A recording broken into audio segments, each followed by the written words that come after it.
Assalamualaikum warahmatullahi wabarakatuh.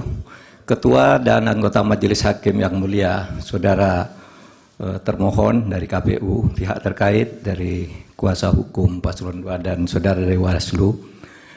Dalam perjalanannya yang mulia, MK Indonesia pernah memberi warna progresif bagi perkembangan hukum konstitusi di Indonesia dan pernah dinilai sebagai lembaga penegak hukum yang sangat kredibel. Harvard Handbook tahun 2012 seperti ditulis oleh Tom C. menilai MK Indonesia adalah salah satu dari 10 MK paling efektif di dunia. Studi tentang perjalanan masa lalu MK yang bagus pernah ditulis juga dalam beberapa jurnal ilmiah. Dari Amerika Serikat ada disertasi yang ditulis oleh Pastor Stefanus Hendrianto yang kemudian diterbitkan dalam bentuk buku berjudul Law and Politics of Constitutional Courts, Indonesia and the Search for Judicial Heroes, diterbitkan oleh penerbit ternama di Amerika.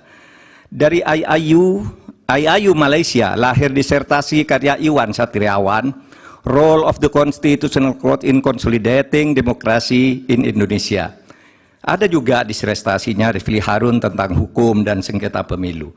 Apresiasi terhadap MK Indonesia dalam keberaniannya membuat landmark decisions muncul dalam berbagai makalah forum ilmiah, jurnal akademik, dan berbagai media. Bahkan dalam konteks penyelesaian sengketa pemilu, Begawan Hukum Sucipto Raharjo pernah menulis tulisan di harian Kompas 14 Juli 2009 dengan judul Tribute untuk Mahkamah Konstitusi, yang di dalamnya mengatakan begini: mungkin kita perlu mendirikan sebuah monumen agar orang selalu mengingat bahwa Indonesia pernah memiliki Mahkamah Konstitusi yang bekerja dengan penuh penghormatan, tidak takut terhadap intimidasi. Harian Media Indonesia 7 Juli 2009 menulis editorialnya dengan judul Hormat untuk Mahkamah Konstitusi, yang alinea pertamanya dimulai dengan kalimat untung ada Mahkamah Konstitusi. Majelis Hakim yang mulia, salah satu kunci pernah banjirnya apresiasi terhadap MK adalah keberanian MK dalam membuat landmark decisions, keputusan monumental dengan berani menembus masuk ke relung keadilan substantif sebagai sukma hukum, bukan sekedar keadilan formal prosedural semata. Dalam hal pengujian undang-undang misalnya, teori OPL atau Open Legal Policy itu lahir atau sekurang-kurangnya secara resmi digunakan pertama kali oleh Mahkamah Konstitusi. Dalam hal pelaksanaan pemilu, MK memperkenalkan pelanggaran TSM yang kemudian diadopsi di dalam tata hukum kita. Mahaguru Hukum Tata Negara Profesor Yusril Iza Mahendra saat ikut menjadi ahli pada sengketa hasil pemilu 2014 dan bersaksi di MK pada tanggal 15 Juli mengatakan bahwa penilaian atas proses pemilu yang bukan hanya pada angka harus dilakukan oleh MK. Pandangan ini bukan pandangan lama, melainkan pandangan yang selalu baru, yang justru terus berkembang sampai sekarang. Menjadikan MK hanya sekedar mahkamah kalkulator, menurut Pak Yusril, adalah justru merupakan pandangan lama yang sudah diperbarui sekarang. Di berbagai negara judicial activism banyak dilakukan oleh Mahkamah Konstitusi maupun Mahkamah Agung.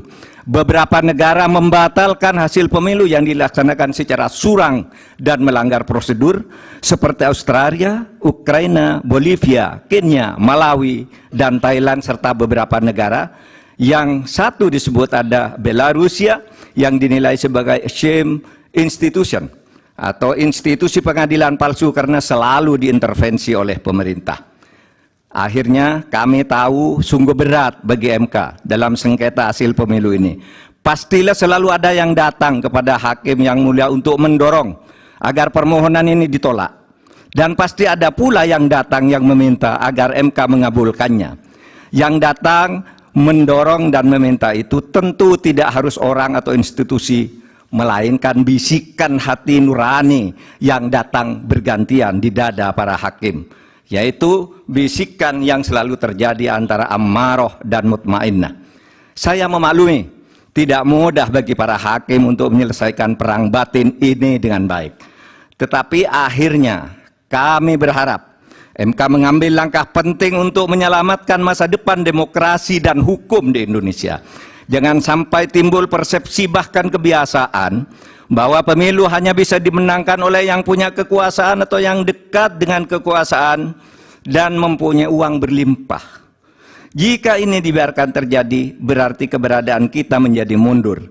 Kami berharap agar Majelis Hakim MK dapat bekerja dengan independen, penuh martabat dan penghormatan. Bagi kami yang penting bukan siapa yang menang, siapa yang kalah. Bagi kami, masalah ini adalah beyond election, melainkan harus merupakan edukasi kepada bangsa ini untuk menyelamatkan masa depan Indonesia dengan peradaban yang lebih maju melalui antara lain berhukum dengan elemen dasar sukmanya, yaitu keadilan substantif, moral, dan etika. Terima kasih Yang Mulia. Assalamualaikum warahmatullahi wabarakatuh.